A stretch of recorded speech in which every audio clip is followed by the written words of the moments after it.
Yeah. I found myself actually starting to sleep.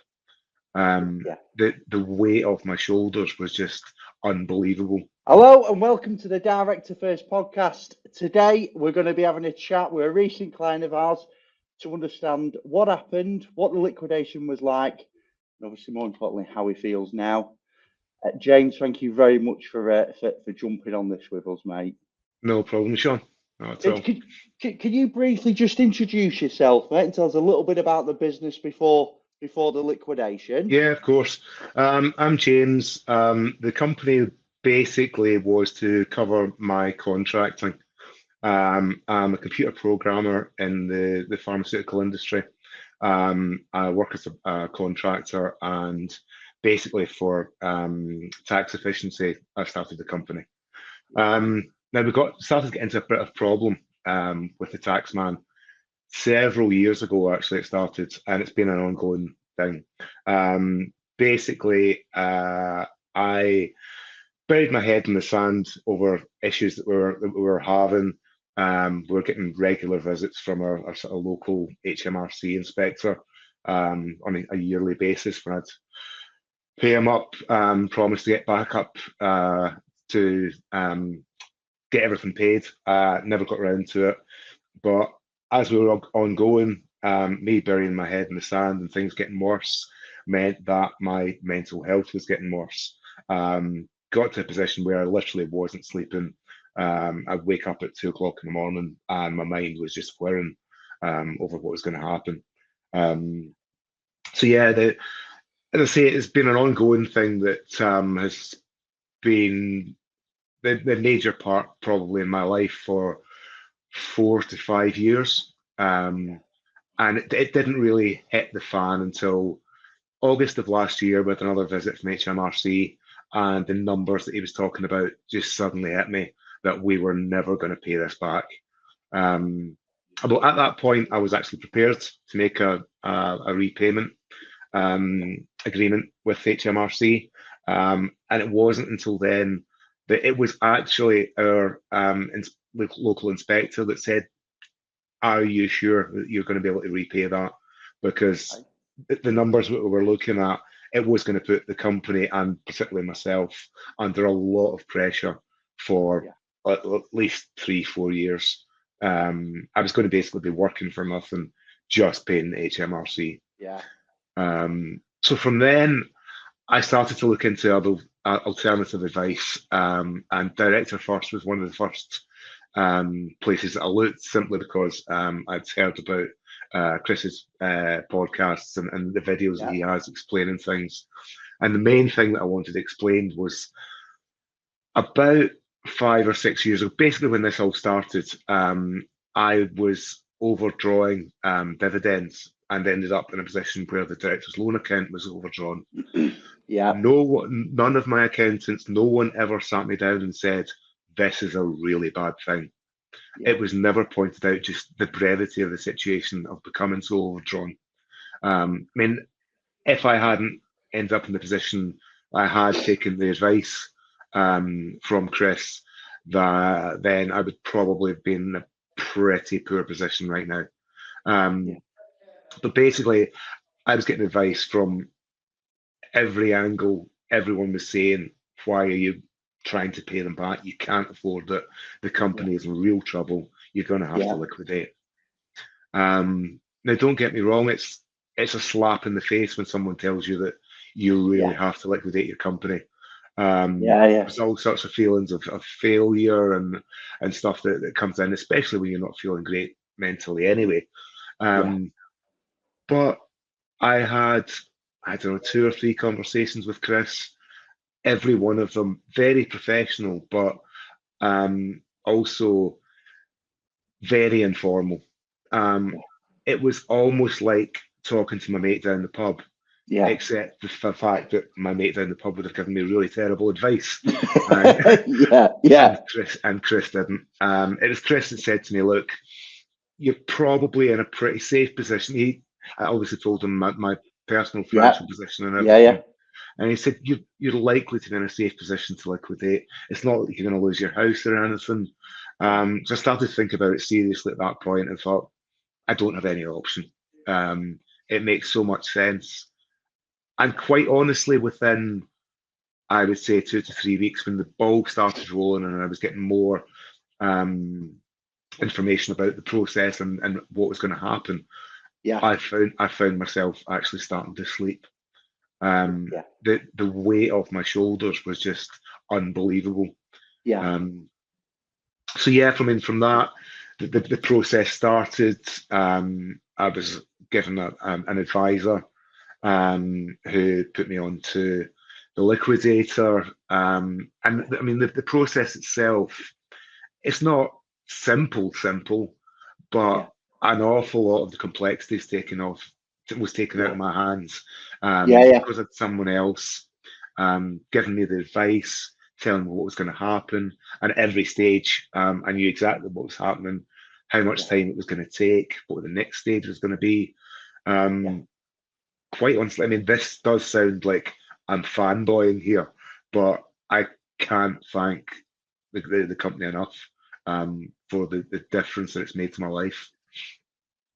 Oh, pleasure. I'll tell you what, man, I'm just going to jump in a second. I have Yeah, like, Chris has given me like, whenever I jump on podcasts, he's like, right, Sean, these are the questions that you need to yeah, ask, right? You break it down. sure. Like, Yeah, you've answered all of them and I've not even asked you any. It's like he sent you over the script as well for this.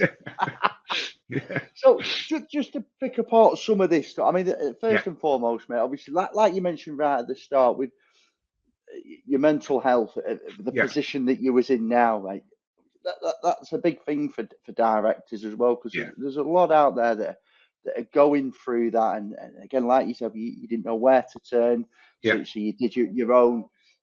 You looked online. You come across. Look, you come across us on YouTube as yeah, well in the videos, and we always say to directors whenever we speak to them, our main thing is you guys as the directors is just because when you first look into something, your head is so clouded, isn't it? And you're so absolutely. mashed up with everything. You're like, Yeah, I don't know where I'm going, what yeah, to do.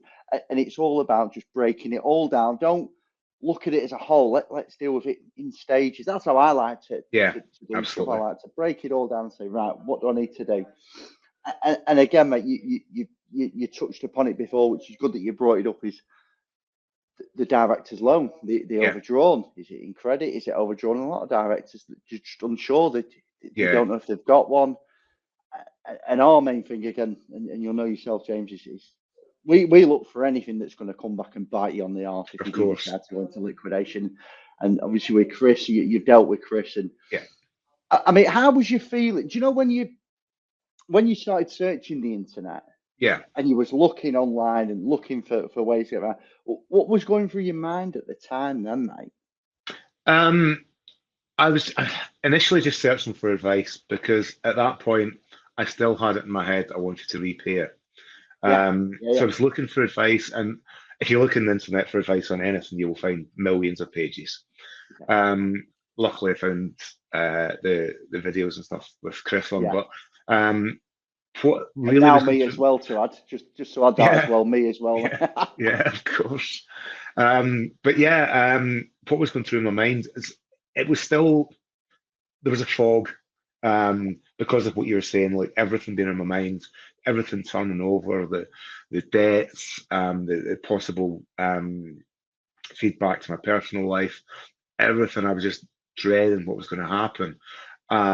Also, to be honest, this wasn't entirely related, but not unrelated. My wife and I actually ended up separating in November.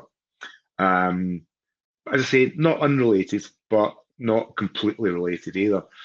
So yeah, I mean, my head was mashed about what things were happening, what was coming up. Um, and yeah, I mean, it was, and obviously because of that, having that on my head in my head as well at the same time, it was just it was a nightmare. So to actually get answers and plain answers, it wasn't Yeah, some sort of well, this could happen and that could happen, and oh, it depends. It was very much a if you do this, there's a 90% certainty that this will happen. yeah, It was very plain answers that I found really refreshing. yeah. Um, and yeah, I mean, it literally felt as if somebody was like taking a veil off that I could actually Yeah. see. And Yeah. I could also see a future as well. Yeah. I could suddenly see a future after this debt Yeah. that's been hanging around my neck for like 5 years. Yeah. A lot of directs, obviously, it stems from, again, COVID, doesn't it? You know, Yeah, trying to bounce back and like you said, you know, you was willing to repay the debt at the yeah, time, and you know, it's similar to a lot of directors out there. Again, with your HMRC guy, yeah, said to you, "Listen, you need to look and you know look at some options that are available to yeah, you." I mean, but what we'd always whenever we speak to a director, you know, liquidation is the last point. You know, it's yeah, whether this warrants a liquidation, whether it could be, well, have you tried doing this? Is it a yeah, case of look at potentially restructuring, or again, if it's a case of closing down, shutting down, starting yeah, again afresh, and giving you way back? I mean, when you originally made the inquiry and spoke to, I think it was Emily at the time, and then yes, yeah. Chris, what was your biggest fears? You know, what was playing on your mind the most? That you know, what kept you up at night, like you say?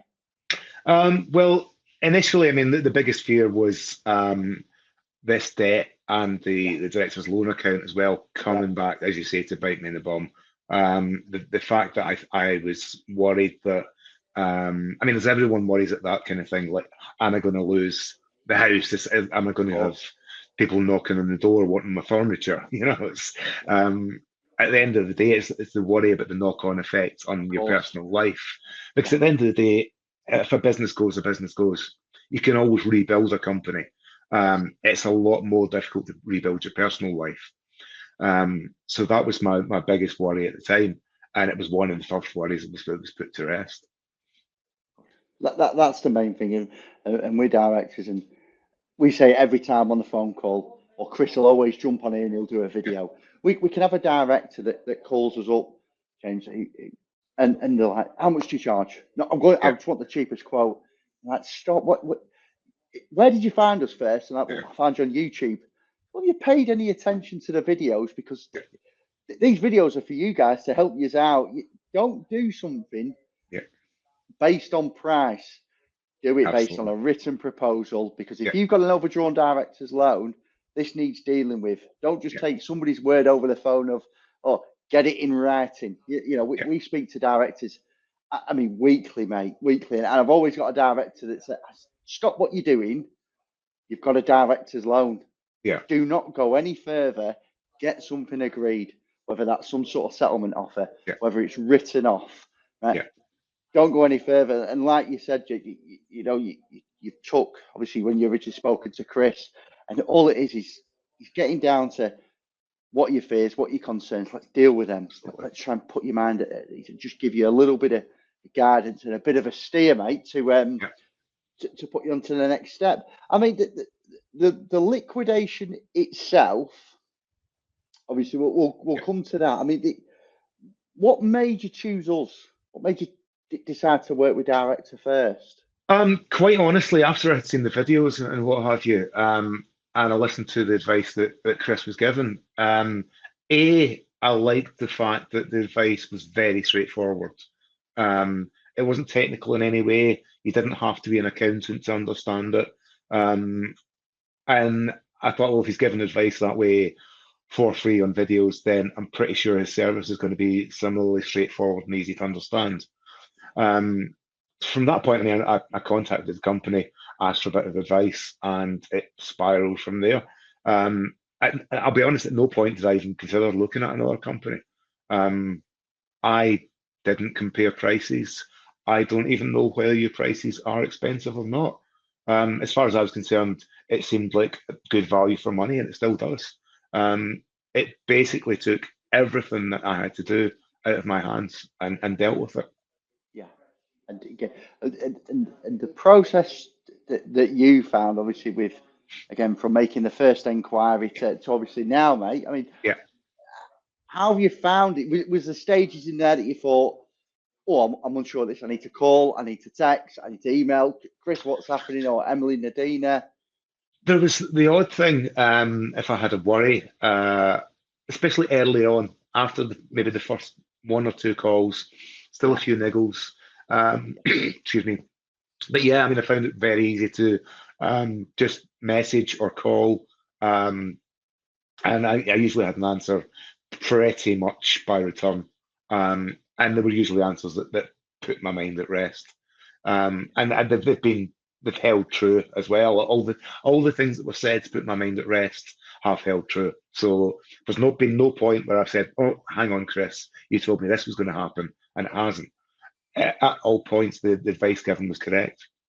Yeah. And did you find any like challenges along the way? Was there anything that stood out for you looking back now? Um, I honestly think that once I'd made the decision, um, that was probably the biggest challenge, was to Of accept course. the fact that I've got to liquidate. Um, I see that was probably the biggest challenge, but once I'd made the decision, things kind of flowed. Um, and because I was feeling better about myself, and my mental health was feeling better, and I was starting to sleep, and I could actually Yeah. get on with my life and think about other things other than the company all the time. Um, that the next parts weren't as great a challenge as they might have been. Yeah. I mean, there's some silly things like my filing isn't great, so sometimes it's a challenge Yeah. just Yeah. finding Yeah. files Yeah. that I needed to Yeah. find. But Yeah. apart from that, there's been no huge hurdles, Yeah. no hoops to jump through. Um, I haven't found it particularly challenging at all, to be honest. Good.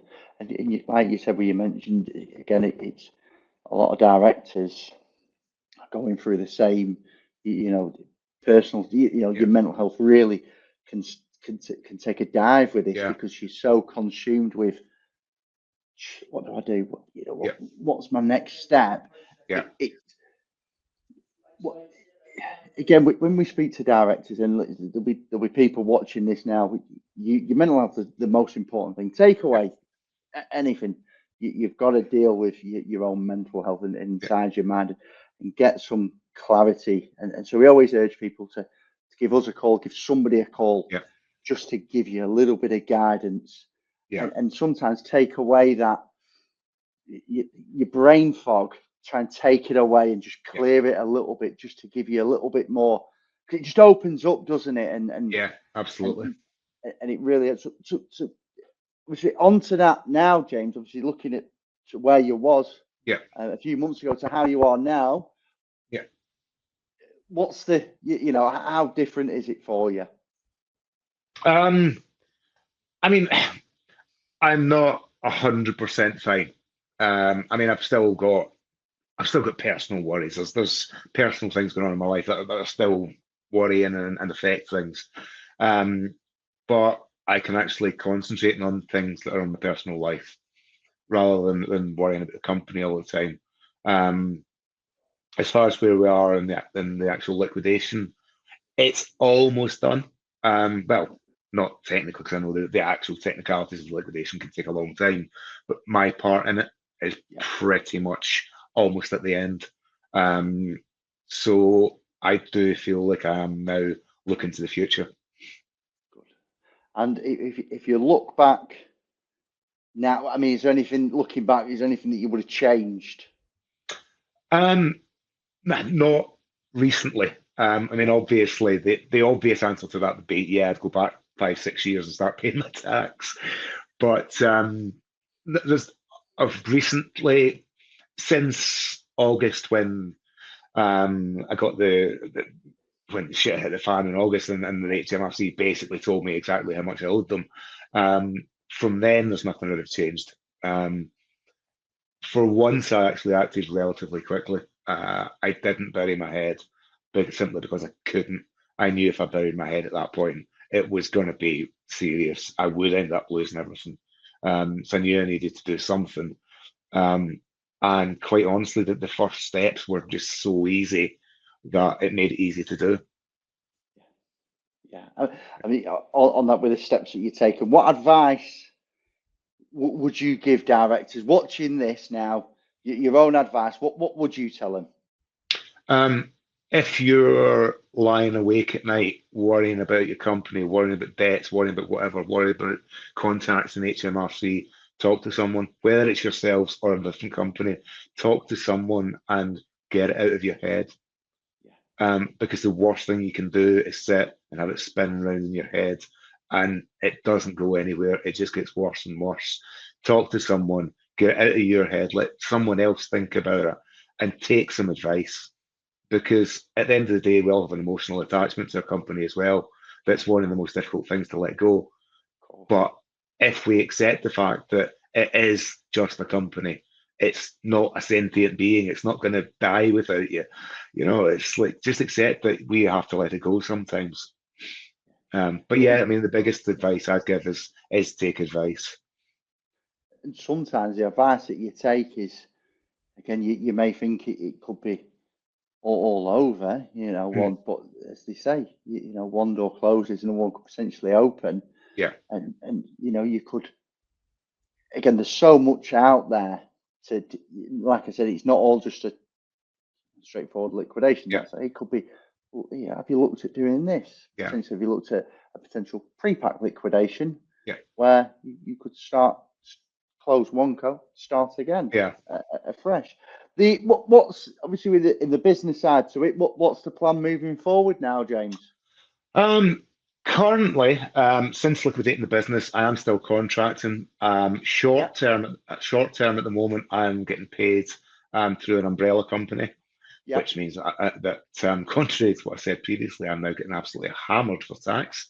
But yeah, I mean, that's a short term thing. The contract that I'm in at the moment ends in a couple of weeks anyway. So once that ends, I mean, I don't have another one to walk into yet, but hoping for something soon. But the chances are I will open another company to run it for the tax efficiency. But it's weird how I am so determined to never ever get into a position like that again. Like from the minute that company opens, the books will be kept up to date, because that was one of the major issues at the start, because the account's always been behind. Payments will be made. Money will be going into saving account for those payments to be made. It won't even be allowed to be touched by me. So yeah, I mean, going forward, more of the same, but done properly. Now that I've realised what a bloody mess it can get into if you just take your eye off the ball. But yeah, that's my plans going forward. But that's brilliant advice of what you've just said then, and you look back in hindsight, the amount that you've learned taking into the new co, is priceless, isn't it? Because and again, what you've just said then is you've got this company, so whatever comes in, you put a bit away to the side for that, bit away for that side, so you're covered. So exactly. Brilliant advice, that mate. Brilliant. Sure. Last question, mate. Yeah. Is there anything that you'd like to share about your experience about working with us? Any last comments? I'm not sure that there's much that I can add on to that I haven't already said, but in summary, I mean, the whole time I've been working with Director First, my entire experience has been positive. I've had good advice given very plainly, and it's working. It's worked. I can't thank you enough. It's our pleasure. Yeah, it's our pleasure. And just to end on that, for any directors that are watching, that are thinking of making the first phone call, just listen, pick up the phone, speak to us. We're human. We will. Our advice is tailored for you guys. We look at everything. We see if there's an issue. For example, if there's a director's loan, deal with that director's loan up front. Don't wait. Don't go, oh, they've told me I'll be all right. No, you deal with it straight away. You get it in writing, regardless of the outcome. You've got to deal with that straight away. Okay, man. James, thank you very, very much for your time today. No problem, Sean. We really appreciate it, mate. And no worries. Yeah, you're a star, mate. Thanks. Top man. James, mate. Thank you very much for joining us, mate. And again, anybody that needs help, needs some advice, give us a call.